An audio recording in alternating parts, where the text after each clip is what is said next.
വിശുദ്ധ മത്തായി അറിയിച്ച നമ്മുടെ കർത്താവായ യേശു മിശിഹായുടെ പരിശുദ്ധ സുവിശേഷം. അധ്യായം 1. യേശുവിൻ്റെ വംശാവലി. ദാവീദിൻ്റെ പുത്രനും അബ്രാഹത്തിൻ്റെ പുത്രനുമായ യേശു ക്രിസ്തുവിൻ്റെ ഉത്ഭവ ചരിത്ര ഗ്രന്ഥം. അബ്രാഹം ഇസഹാക്കിൻ്റെ പിതാവായിരുന്നു. ഇസഹാക്ക് യാക്കോബിൻ്റെ പിതാവായിരുന്നു. യാക്കോബ് യൂദായുടെയും സഹോദരന്മാരുടെയും പിതാവായിരുന്നു. യൂദ താമാറിൽ നിന്നുള്ള പേരസിൻ്റെയും സേറായുടെയും പിതാവായിരുന്നു. പേരസ് ഹെസ്രോൻ്റെ പിതാവായിരുന്നു. ഹെസ്രോൻ ആരാമിൻ്റെ പിതാവായിരുന്നു. ആരാം അമിനാദാബിൻ്റെ പിതാവായിരുന്നു. അമിനാദാബ് നഹ്ഷോൻ്റെ പിതാവായിരുന്നു. നഹ്ഷോൻ സൽമോൻ്റെ പിതാവായിരുന്നു. സൽമോൻ റാഹാബിൽ നിന്നുള്ള ബോവാസിൻ്റെ പിതാവായിരുന്നു. ബോവാസ് റൂത്തിൽ നിന്നുള്ള ഓബദിൻ്റെ പിതാവായിരുന്നു. ഓബദ് ജെസയുടെ പിതാവായിരുന്നു. ജെസെ ദാവീദ് രാജാവിൻ്റെ പിതാവായിരുന്നു. ദാവീദ് ഊറിയായുടെ ഭാര്യയിൽ നിന്നുള്ള സോളമൻ്റെ പിതാവായിരുന്നു. സോളമൻ റഹോബോവാമിൻ്റെ പിതാവായിരുന്നു. റഹോബോവാം അബിയായുടെ പിതാവായിരുന്നു. അബിയ ആസായുടെ പിതാവായിരുന്നു. ആസ യോസഫാത്തിൻ്റെ പിതാവായിരുന്നു. യോസഫാത്ത് യോറാമിൻ്റെ പിതാവായിരുന്നു. യോറാം ഓസിയായുടെ പിതാവായിരുന്നു. ഓസിയ യോഥാമിൻ്റെ പിതാവായിരുന്നു. യോഥാം ആഹാസിൻ്റെ പിതാവായിരുന്നു. ആഹാസ് ഹെസക്കിയായുടെ പിതാവായിരുന്നു. ഹെസക്കിയ മനാസയുടെ പിതാവായിരുന്നു. മനാസെ ആമോസിൻ്റെ പിതാവായിരുന്നു. ആമോസ് ജോസിയായുടെ പിതാവായിരുന്നു.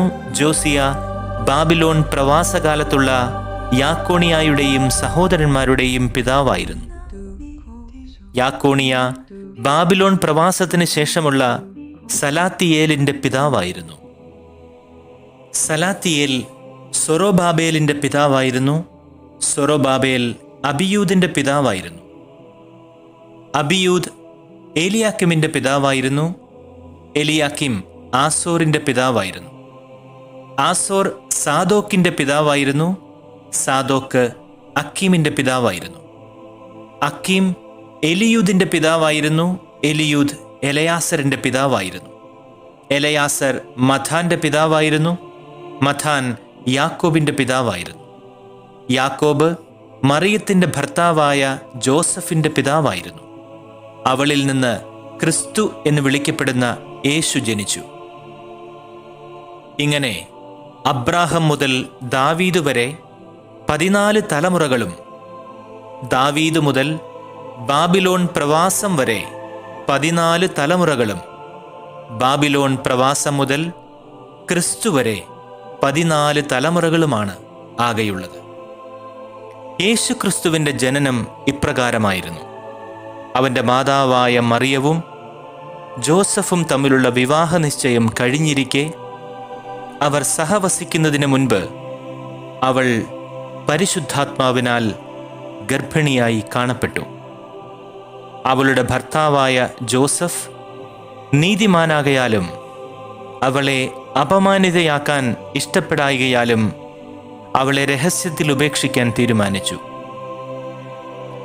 അവൻ ഇതേക്കുറിച്ച് ആലോചിച്ചു കൊണ്ടിരിക്കെ കർത്താവിൻ്റെ ദൂതൻ സ്വപ്നത്തിൽ പ്രത്യക്ഷപ്പെട്ട് അവനോട് പറഞ്ഞു, ദാവീദിൻ്റെ പുത്രനായ ജോസഫ്, നിന്റെ ഭാര്യയായ മറിയത്തെ സ്വീകരിക്കാൻ ഭയപ്പെടേണ്ട. അവൾ ഗർഭം ധരിച്ചിരിക്കുന്നത് പരിശുദ്ധാത്മാവിൽ നിന്നാണ്. അവൾ ഒരു പുത്രനെ പ്രസവിക്കും. നീ അവനെ യേശു എന്ന് പേര് വിളിക്കണം.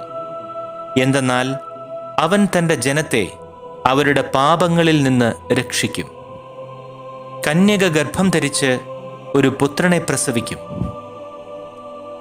ദൈവം നമ്മോട് കൂടെ എന്നർത്ഥമുള്ള എമ്മാനുവേൽ എന്ന് അവൻ വിളിക്കപ്പെടും എന്ന് കർത്താവ് പ്രവാചകൻ മുഖേന അരുളി ചെയ്തത് പൂർത്തിയാകാൻ വേണ്ടിയാണ് ഇതെല്ലാം സംഭവിച്ചത്. ജോസഫ് നിദ്രയിൽ നിന്നുണർന്ന് കർത്താവിൻ്റെ ദൂതൻ കൽപ്പിച്ചതുപോലെ പ്രവർത്തിച്ചു. അവൻ തൻ്റെ ഭാര്യയെ സ്വീകരിച്ചു. പുത്രനെ പ്രസവിക്കുന്നതുവരെ അവൻ അവളെ അറിഞ്ഞില്ല. അവൻ യേശു എന്ന് അവനെ പേരു വിളിച്ചു. അധ്യായം 2.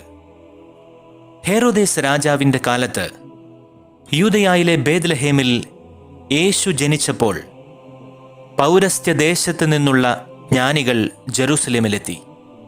അവർ അന്വേഷിച്ചു, എവിടെയാണ് യഹൂദന്മാരുടെ രാജാവായി ജനിച്ചവൻ? കാരണം ഞങ്ങൾ കിഴക്ക് അവൻ്റെ നക്ഷത്രം കണ്ട് അവനെ ആരാധിക്കാൻ വന്നിരിക്കുകയാണ്. ഇതുകേട്ട് ഹേറോദേസ് രാജാവ് അസ്വസ്ഥനായി, അവനോടൊപ്പം ജെറൂസലേം മുഴുവനും. അവൻ സകല പുരോഹിത പ്രമുഖന്മാരെയും ജനത്തിൻ്റെ നിയമജ്ഞരെയും വിളിച്ചുകൂട്ടി ക്രിസ്തു എവിടെയാണ് ജനിക്കുന്നതെന്ന് അന്വേഷിച്ചു.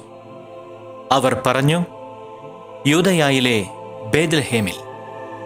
എന്തെന്നാൽ പ്രവാചകനിലൂടെ ഇപ്രകാരം എഴുതപ്പെട്ടിരിക്കുന്നു, യൂദയായിലെ ബേത്ലഹേമേ, നീ യൂദയായിലെ പ്രമുഖ നഗരങ്ങളിൽ ഒട്ടും താഴെയല്ല. എൻ്റെ ജനമായ ഇസ്രായേലിനെ മേയ്ക്കാനുള്ളവൻ നിന്നിൽ നിന്നാണ് ഉത്ഭവിക്കുന്നത്.